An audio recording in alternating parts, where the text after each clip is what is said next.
Char!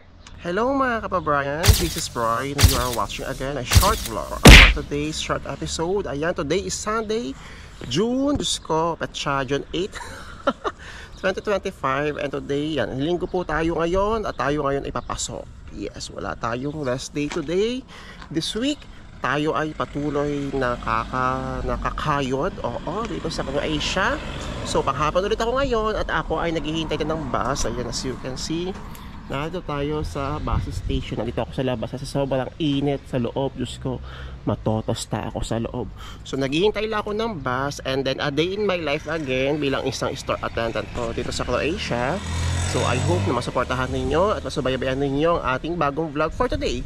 And yes, so isasama ko kayo sa ating magiging panibagong araw, kung ano man yung magiging ma-encounter natin sa ating araw for today's duty. So mag-aantay lang ako ng bus, guys, and then doon lang naman iikot yung content natin for today.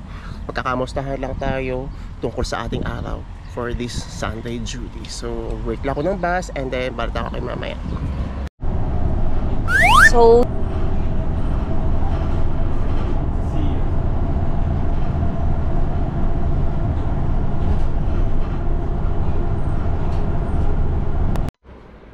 okay guys, ayan, nakababa na tayo ng bus.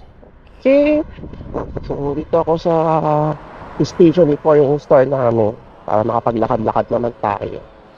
Kaya ang oras natin ay 12:57 pa, so maaga pa.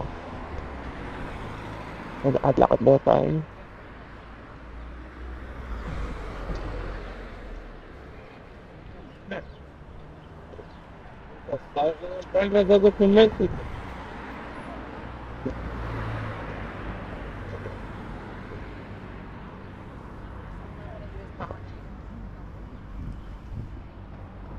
Try ko munang mag-shoot. Ay, shoot! Ayan. So, kamusta na kayo? Oo. Eto ako. Wala tayo rest day for this week. Open tayo. So, tapos di ba tawagin ko last vlog? Baka mag 10 PM na kami. So, kahapon, tinanong ko yung amo ko kung totoo ba ang chismis na kumakalat. Oo. Fortunately, hindi. Hanggang alas 9 pa din tayo this season. Kasi nasa loob kami ng building guys, na shopping center. So 9 PM nagko-close yung building. Kaya hindi kami pwede mag-extend. Anyways, pag Sunday dito guys, usually, ganito mga supermarket, talagang pepetex lang tayo. Oo. Kasi wala nga tayo rest day, diba? So huwag natin bugbugin yung sarili natin sa trabaho for today. Kung ano lang yung magagawa natin dapat gawin, yun lang. So kasi nga, syempre, sino ba naman tayo, diba? Pero ano yun, ganoon pa rin naman, normal lang din naman sa akin. Pero siguro bawas-bawasak muna yung trabaho ko for today. Yeah. Tapos may mga iniwan na kaagad sa aking trabaho ko, yung amo ko. Nag-message siya kanina, umuwi na siya, diba? Sana all. Nagbili lang sa akin ng mga iniwan niyang trabaho sa akin. Ayan. Tsaka wala na kaming delivery for today kasi Sunday. Wala rin pasok ng mga taga-warehouse na yun. Kita nyo guys, o diba ang ganda-ganda na niya. Papalipat talaga ako ng drone disco pag naayos na to. Kasi may mga harang pa siya eh. Siguro by July, okay na to. Tapos siguro ito ng July. Almost finish na siya eh. Nakakita naman mga puno na niya.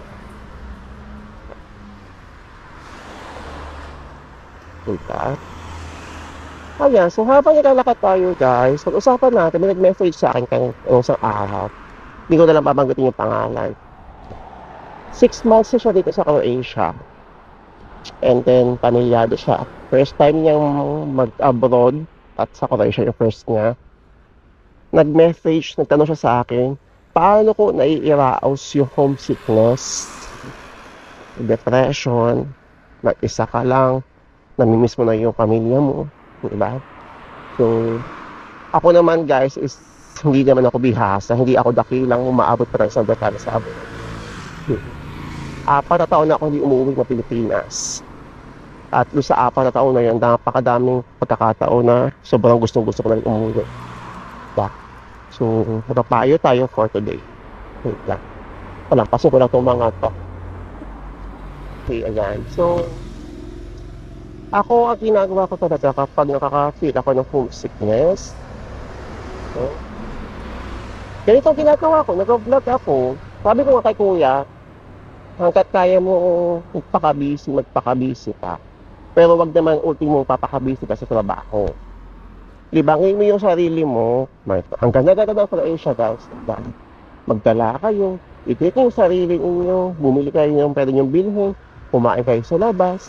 Diba? At the same time, pinaka-importante talaga is magdasal. Diba? Napaka-importante na naka-include sa laging araw ninyo yung pagdadasal. Kasi yan talaga ang kasangka natin mga OFW. So, sa mga nakaka-feel homesickness, lalo sa mga first time nila mag-abroad,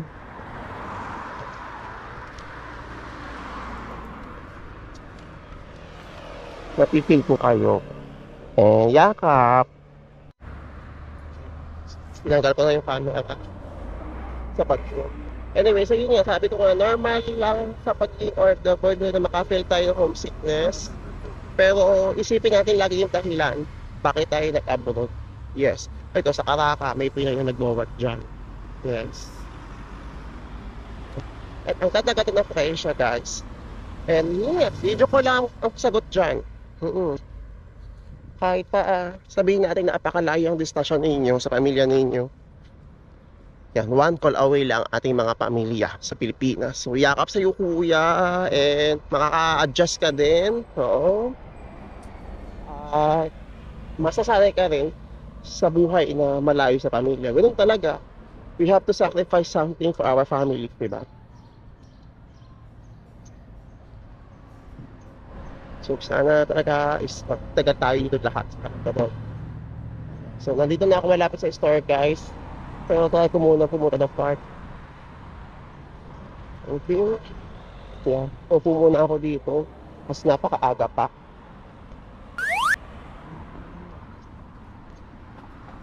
Okay. Ayan. Dito mo mga driver dito mga bike din. Hindi ka sa Pilipinas. Ipagdadamo sa iyong pedestrian lane. Hanap tayo ng upuan. So, kung mag-chill-chill, parang mga ma-experience pa lang yung orange juice. Nauuhaw ako, bili mo na ako, tingnan ko bukas yung tisak ko sa kabila. Bili ako ng maiinom. Yeah. Look, napaka-fresh. Ganda-ganda dito. Nakakasunog lang talaga ng balat. Okay guys, ayan, tayo po ay nandito na ngayon sa ating trabaho. Oo. Maganda lang muna. Yes. Every morning, she wakes up. Cha. Init sa labas, sobra. Diyos ko. Ay. Kaya kung makapapunta dito, guys, baon kayo ng sunblock. Napakainit talaga. So, gagawin ko lang naman today, usual, ganun pa rin, normal lang. Mag-check lang ako ng mga expired, tapos ayos-ayos lang. And then, tayo kong galawin na konti yung bodega para mabawasan yung laman. Kasi for sure, next week, ay na naman. Tagsa na naman ang mga delivery at mga paleta dito. Yeah, kasi bang mga tapos nung kulit tayo pa rin. Yeah. Ay. Inaano ko lang talaga sana masana na yung body clock ko na tanghali na ako gigising. Kasi until now talaga ang body clock ko ay gising ng alas 5 ng madaling araw. Nasanay talaga as in morning person kasi ako guys. So sanay talaga yung katawan ko. Matik 5 a.m. Magigising na yung diwa ko. Kahit anong pilit na tulog kong gawin ko, ayan, hindi na ako makatulog. Kaya, ay, mata ko, diba, medyo luwa na talaga. Anyways, ayan, gato lang naman ang during natin. So, tulong mo ba? Yan, pakita ko sa inyo. Ayan, ayun, ito mo.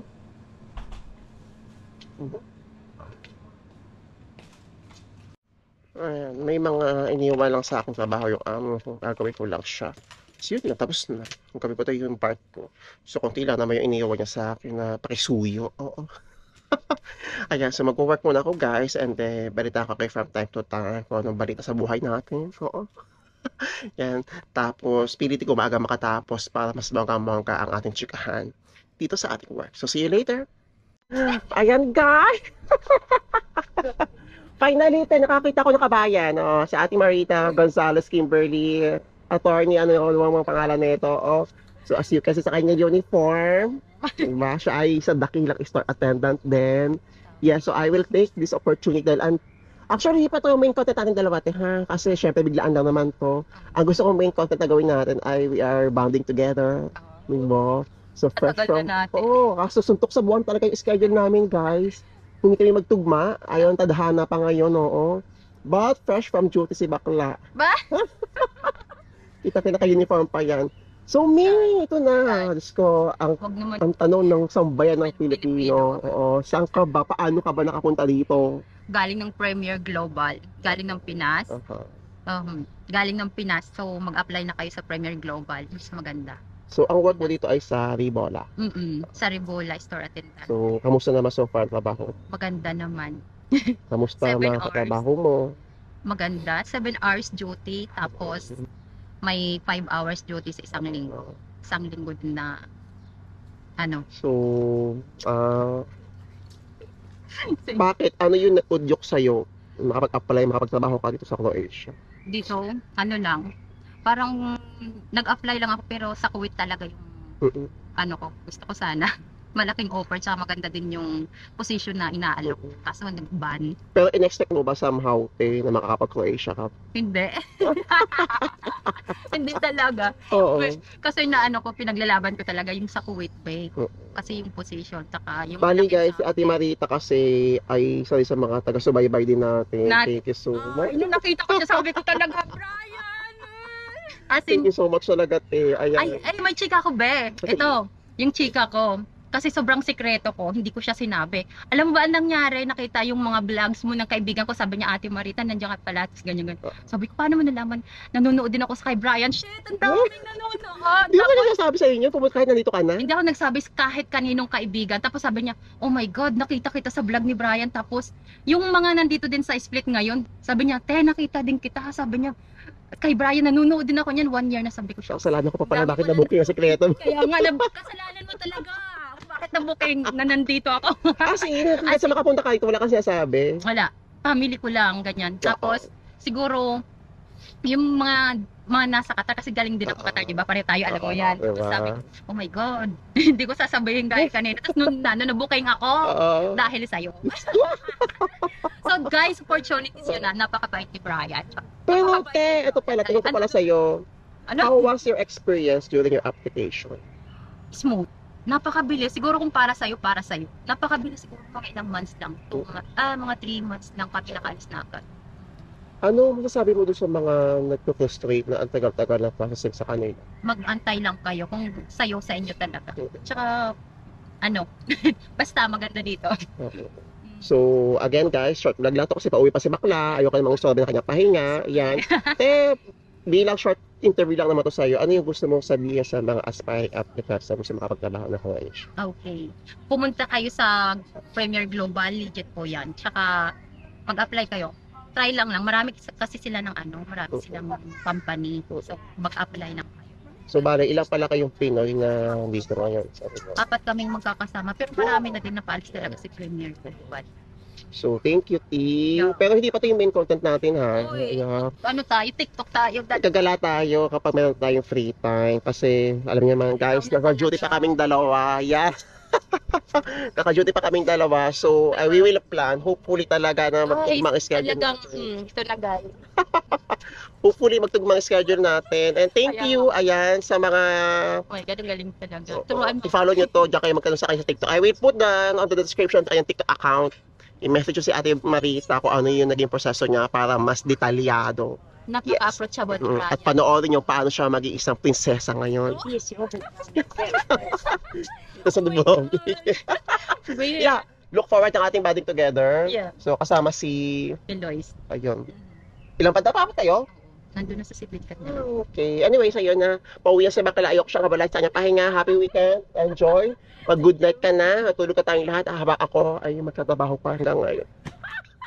Thank you, te! Okay guys, ayan, time check. Ang oras po natin ngayon ay mag-aalas 7 na ng gabi. Yeah. So, napakaliwanag pa. Napakadaming tao. Mga ayaw mag-filme. Char, kanto ko every summer. Ina-aware ko yung mga ano. Ang init pag-alagala ba? Ay, mag-filme sa bahay. Pero dito guys, pag linggo, compare mo naman sa weekdays talaga. Laban na laban talaga pag weekdays guys. Pero pag Sunday, at least nakakahinga naman tayo ng maluwag. At the same time kasi wala kasing delivery, walang paleta yung mga yan. So kung ginawa ko na lang pag ganito Sunday duty ko, as much as possible, inuubos ko yung laman ng bodega. Yeah. Kasi pagdating ng Wednesday, Thursday, Friday, even Saturday, ayan na. So, ang dami na namang mga darating na paleta dito. So, ayan, I hope nagkaroon kayo ng idea sa short interview. Hindi pa yung pinaka-main content namin dalawa. Kasi we promise to each other kay Ate Marita, ayan. Nagagawa kami ng content at gusto ko siya igala dito sa Duburovnik since siya ay masuwit na taga-subaybay natin sa ating mga platforms. Kaya salamat. Salamat sa encouragement, sa words of wisdom mo kanina. Thank you so much. Super duper na-appreciate ko yun. Yes, so ganun talaga. Busy-busy. Ang mahalaga tayo ay healthy. At huwag natin siya nakakalimutan talaga yung health na. Yes. At the same time, lalo na kayong tag-init. Nagtalo sa mga nandito na, tapos dumating na medyo malamig-lamig pa, biglang uminit. Ayan, so mga sakit ngayon. So magbaon kayo ng vitamins palagi. Okay? So, ang gagawin ko na lang ngayon, maglilinis na ako, gawalis-walis na ako, and then mamaya yung bakery. Tapos, ipapakita ko sa inyo yung finished product natin sa store. Bukas pang gabi ulit ako. Ay, naku. So, ayun, di naman ako nagmamadali ng oras since pang gabi naman ako bukas. Pero, hopefully nga talaga, ang tanging dasal ko lang talaga ay madagdagan kami ng tao. Kasi syempre gusto ko rin naman makapag-banding, makapag-gala-gala din after duty. So wala naman choice yung amo ko kung di ilagay ako sa gabi. Kasi nga dalawa na lang kami. So tig-isa kaming dalawa. Tapos dalawang babae, diba? Di naman pwedeng iwan yung dalawang babae magkasama sa isang shift. Anyways, ayan. Ang aantayin ko lang dito ngayon ay estudyante. Kasi magbabakasyon na mga students ngayon. So may mga working students na darating dito. Alam ko, isa lang. Yes. So baka yung last year na working student namin yung dumating, si Peter. So, ayan, balita ko kayo mamaya guys. So, ano mangyari. And then, ayan, mag-chikan ulit tayo bago ako umuwi. Okay? So, see you later. Okay guys, ayan, finally it's now 9 PM at tayo po ay pauwi na ang bahay. So, ako na lang yung naiwan dito. Char. Ayan, so ito na siya guys. Okay, ayan pa. So, routine ko lagi dito pagbago ako umuwi, lahat talaga is check ko para pagpasok ng umaga, lahat ay maayos. Diba? Ayan pa. Mga kapi.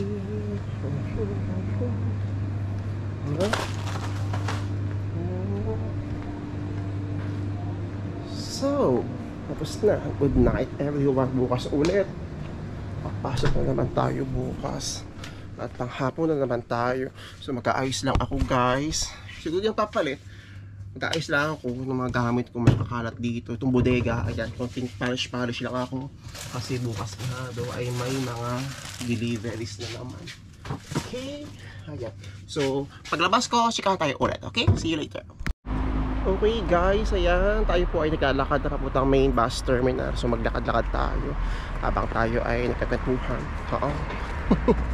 Kamusta tayo ngayong araw? So far okay naman din. Oo, sanayan na sa pagod. Oo. Pero mas busy kami pag weekdays talaga, even Saturday. Pag ganitong linggo kasi nabawasan yung mga customers namin. Kasi yung iba dito karamihan, mga lokal talaga ay nasa old town. Yes, yung mga turista syempre. Ayan. So, ito na.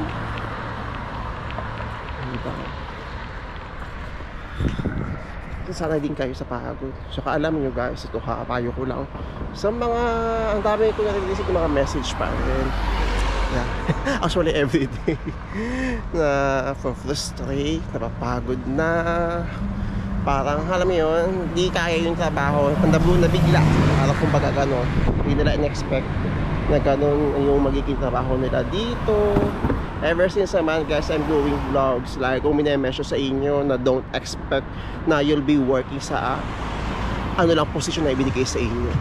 Expect the worst talaga, kumbaga. And all around talaga tayo. Kahit naman mga lokal, if you will notice, diba? Pero to the point na if you know na talagang hindi tatama, parang di naman, parang sinasadya na kumbaga ganun, that's the time we can tell something, we can say something sa management. But if you see that everyone is working beyond the contract talaga, ang ilagay nyo namin sa mindset ninyo na lalo sa mga first timers na you're always willing to learn, and hindi naman lagi talaga siguro talagang magsisimula lagi tayo sa mababa, sa dadaan tayo sa mga bagyo ng buhay, mga pagsubok, alam mo yun, yung tipong iiyak talaga natin ng bonggang-bongga yung mga pinagdadaan at saka ng bigat mga nararamdaman natin sa araw-araw.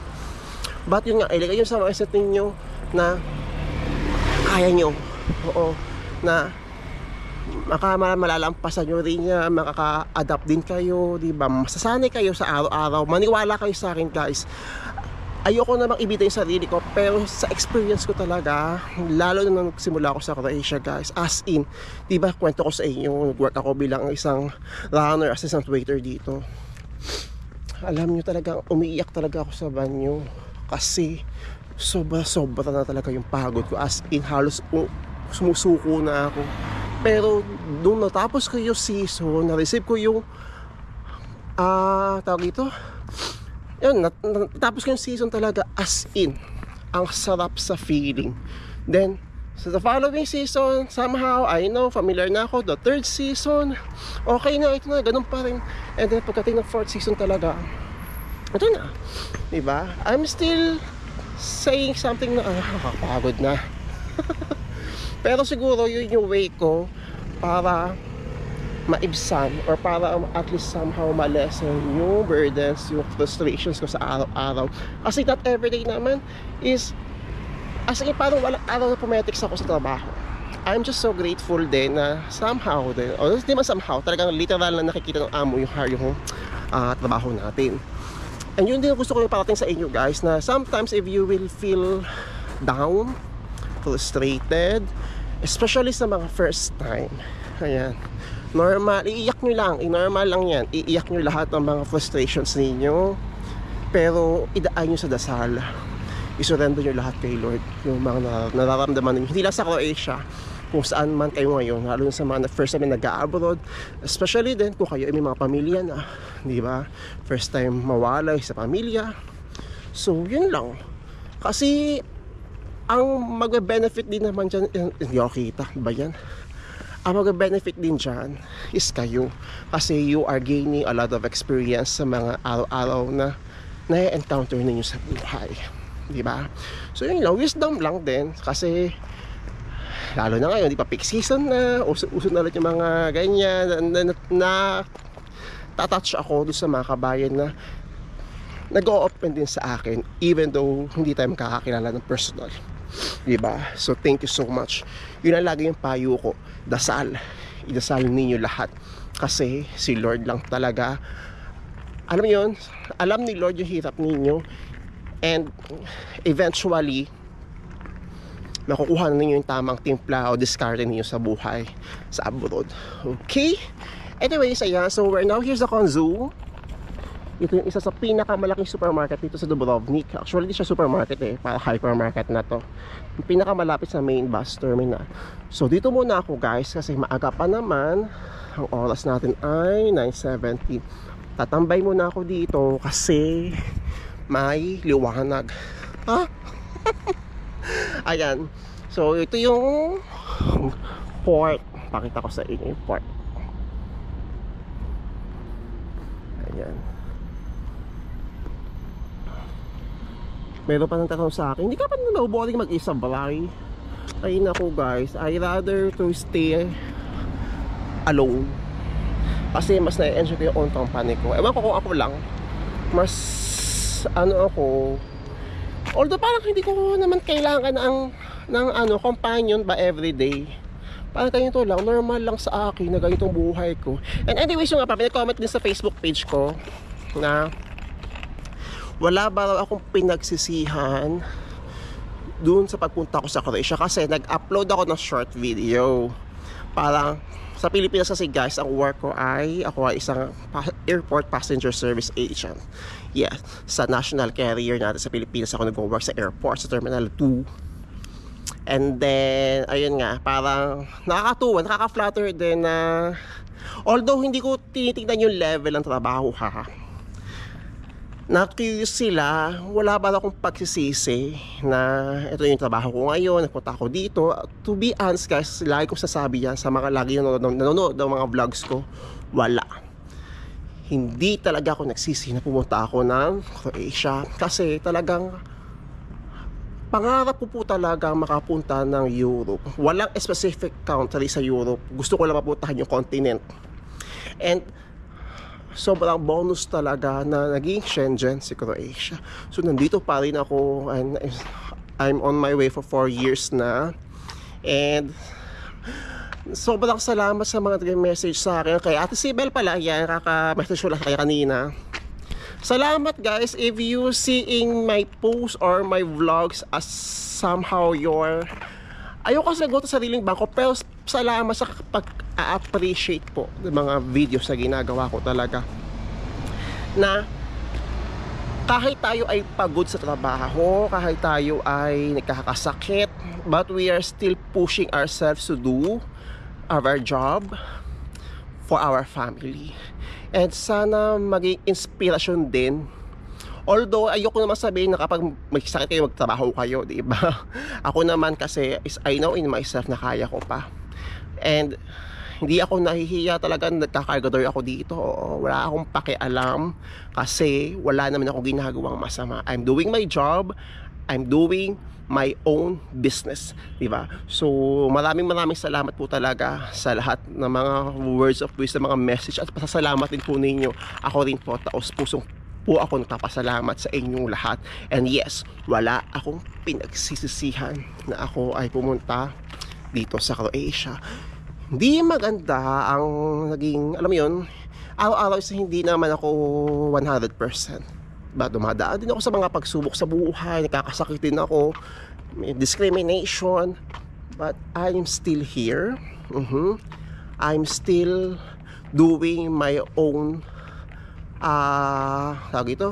my own thing, and I'm still discovering kung ano pa yung mga pwede ko pang magawa sa buhay, especially sa pag-vlog, sa photography. And I'm really looking forward na somehow na soon pala ay maging consistent ulit tayo sa photography kasi medyo malayo-layo ako sa old tao. Yeah. So, and yun nga, pagod din talaga sa trabaho at wala kaming tao. So, mahaba pa naman season. So, makakapag-prepare pa rin ako dyan. So, abangan ninyo ang ating photography journey. Yes. So, yun lang. Nakakatuwa. At may mga namagit naman ako magaganda kahit pa paano siguro sa vlog na to. And if you have any more questions or suggestions, comment nyo lang. Again, thank you so much po pala talaga sa lahat ng mga patuloy po nagsusubscribe. And we are now 11,000 sa ating channel. Maraming salamat po. We will celebrate, of course, our 11K dito sa YouTube. So maraming salamat po talaga. Ating Marita, thank you sa pag-participate ng ating vlog for today. Pero meron pa tayong main content na gagawin, okay? And sa mga kabayan po nag-message sa akin na nandito sa Dubrovnik, I'm really looking forward na makapag-band tayo soon, diba? So busy lang talaga tayo for this season. Now you know kung bakit minsan di ako nakakapag-reply. Diba? Kasi kayo ngayon is na-experience yun na yung napaka-busy season dito sa Dubrovnik, Croatia. Again guys, ayan, nandito ako sa main bus terminal. At napunta ako ng bus terminal guys kasi magna 9:30 na. So maraming salamat po sa patuloy na pagsuporta sa ating mga platforms, sa ating mga content sa ginagawa. Maraming salamat po. And sa mga naghihintay pa rin ng mga working permits, I hope and I pray na lumabas na. Yeah, kasi alam ko yung frustration. Nafe-feel ko kayo guys. Nafe-feel ko. And sa mga hindi pa pinapalad, ayan, apply lang kayo na apply. Okay? So that's all for today guys. Good night. Uwi na ako. Tutulog. Mag-edit. Ayan. And then tomorrow, ayan, Monday, naka-premiere na tong vlog na to. Today yan. Okay? So see you soon guys in Croatia. Ciao! Anong magagawa?